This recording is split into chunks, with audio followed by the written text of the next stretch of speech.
Today's discussion is The Many Faces of Īśvara in Hindu Philosophy, presented by Feel for Philosophy. Okay, let's dive into this. Sometimes the deepest philosophical questions don't come from some ancient scroll. They pop up on a Reddit forum.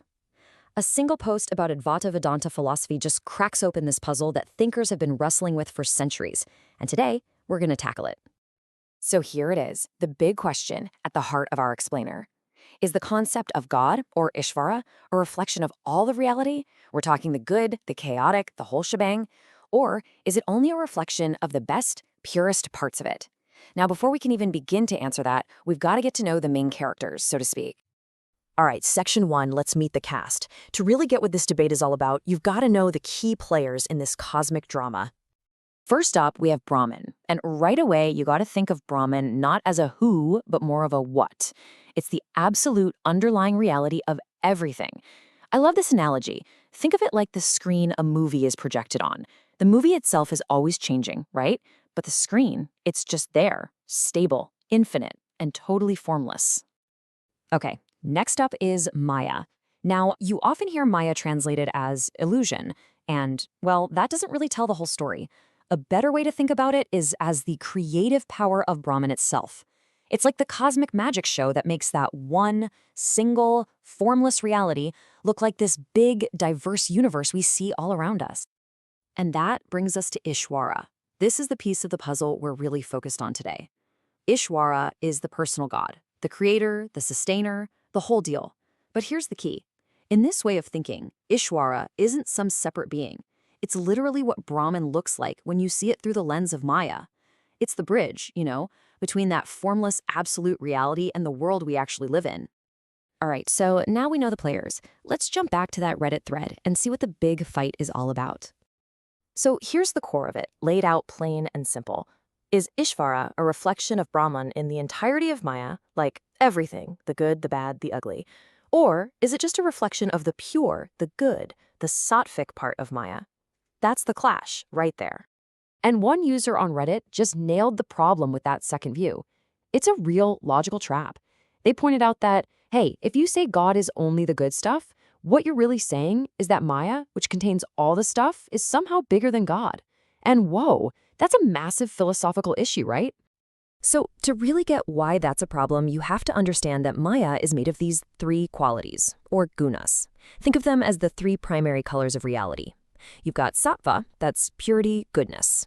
Then there's rajas, action, passion, movement. And finally, tamas, inertia, darkness. You get the picture. And here's the bottom line. Creation isn't just one of these, it's a mix of all three. Someone on the thread came up with this brilliant analogy. The tea strainer. Imagine making tea, right? The strainer is Māyā. It's just a tool. It shapes the outcome.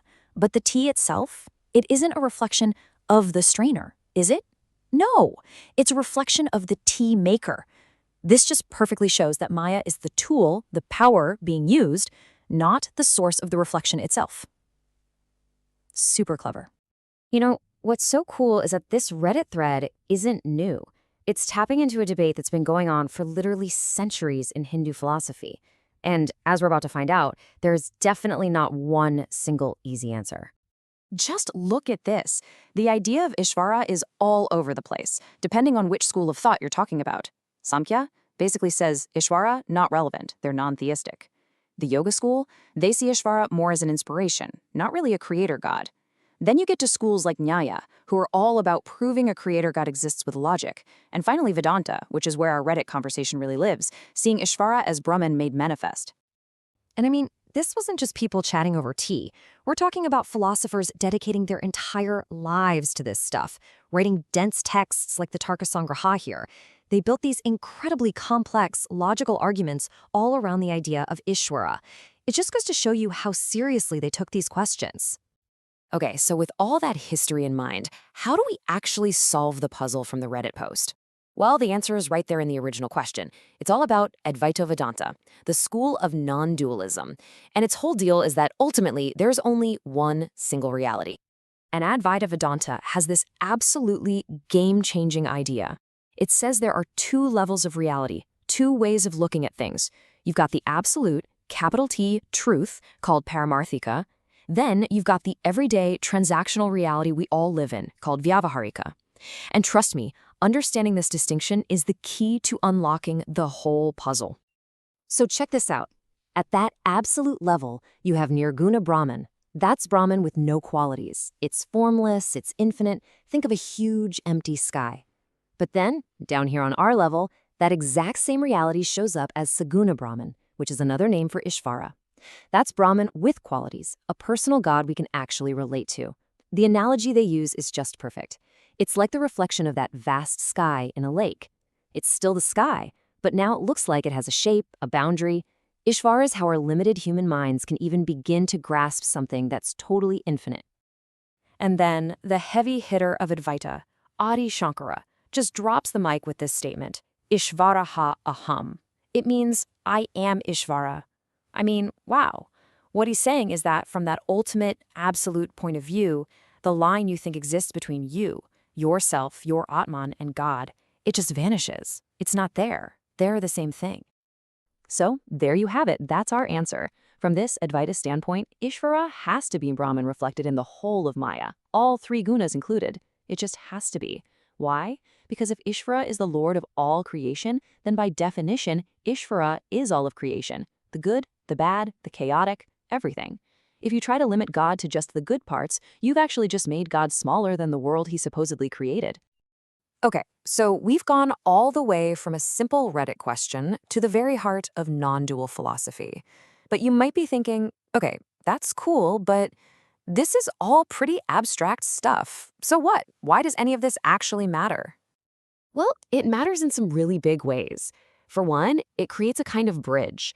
It lets you have a personal God that you can connect with, that you can pray to, while also holding on to this incredibly deep idea of a single, absolute reality.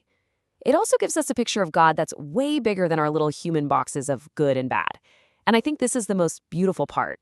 It shows that the path of devotion and the path of knowledge, they aren't in conflict. They're just two different trails leading up the exact same mountain. And that leaves us with one final thought to chew on. A bit of a mind bender. If the personal God that we perceive is just a reflection of a much deeper, formless reality, then what does that say about us? What are we a reflection of? I'll just leave you with that. Thank you for watching this video. If you enjoyed it, please like, share, and subscribe. Your support encourages me to create more content. Thank you.